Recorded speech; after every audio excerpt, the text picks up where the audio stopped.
Well, it's halfway through 2023, and I don't know about you, but to me, that seems like a totally normal time for the Republicans to start having primary debates for the 2024 election, which will take place towards the end of the year 2024.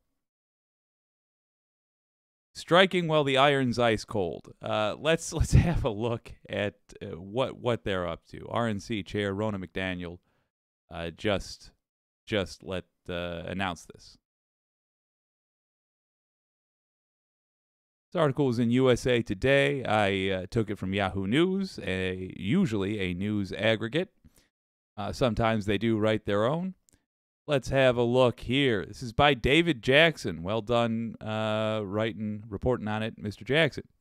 The leader of the Republican National Committee said Wednesday that the party and Fox News will co-host the first GOP debate of the primary season this August in Milwaukee. Okay, August isn't as bad as I was thinking.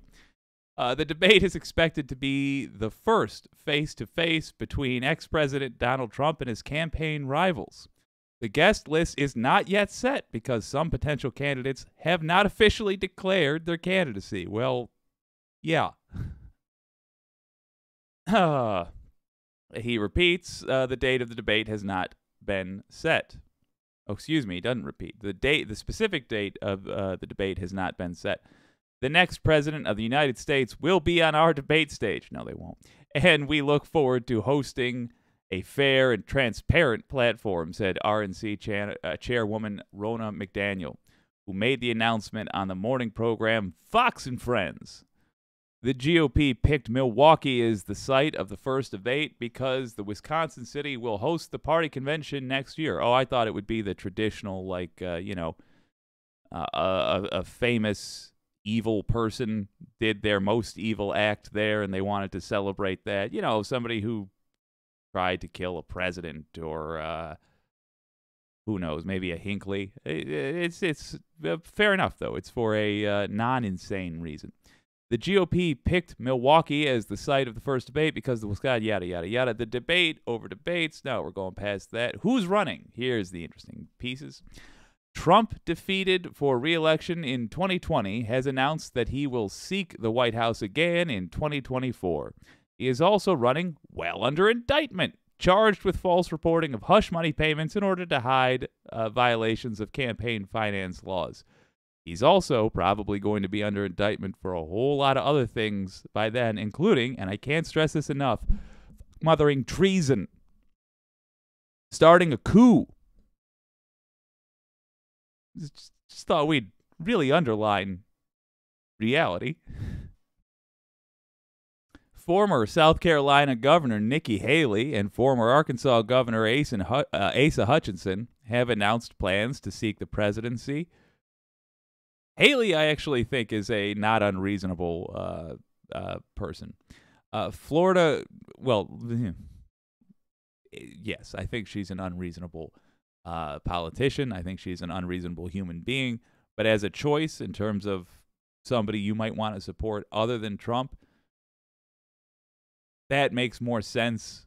Like, in a sane world, she can carry on a conversation without accidentally doing a racial slur, or intentionally doing one. Florida Governor Ron DeSantis is not expected to announce his candidacy until at least May.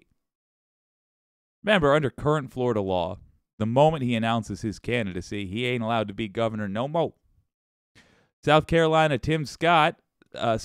Senator Tim Scott said Thursday he has created an exploratory committee for a potential 2024 campaign that thus far, if they're returning to the age of reasonable Republicans, Tim Scott would be the guy. We'll see how indictments affect the country.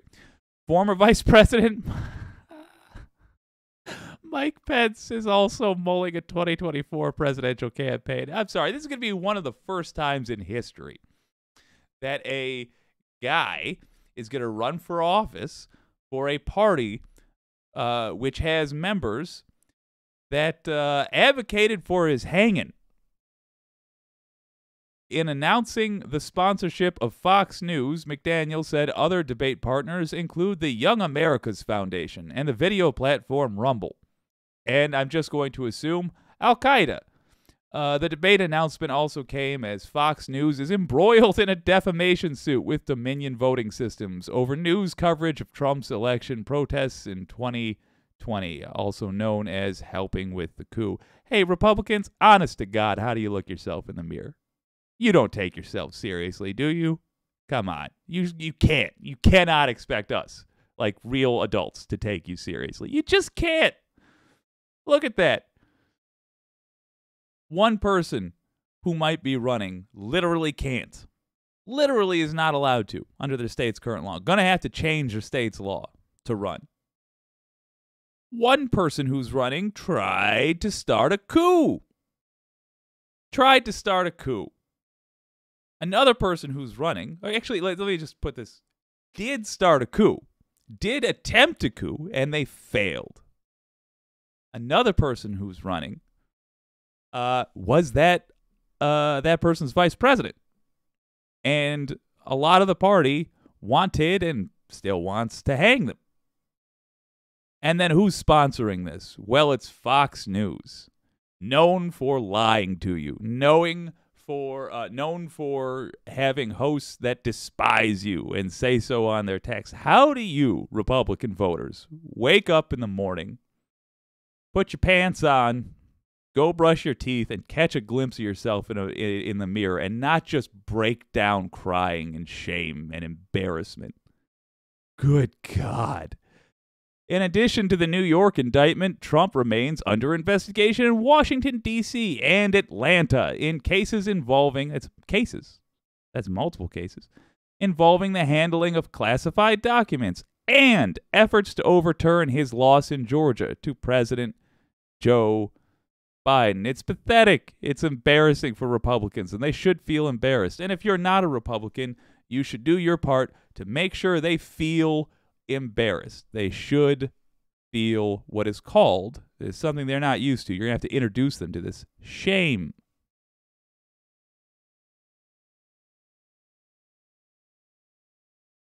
Oh, they're a bunch of damn clowns.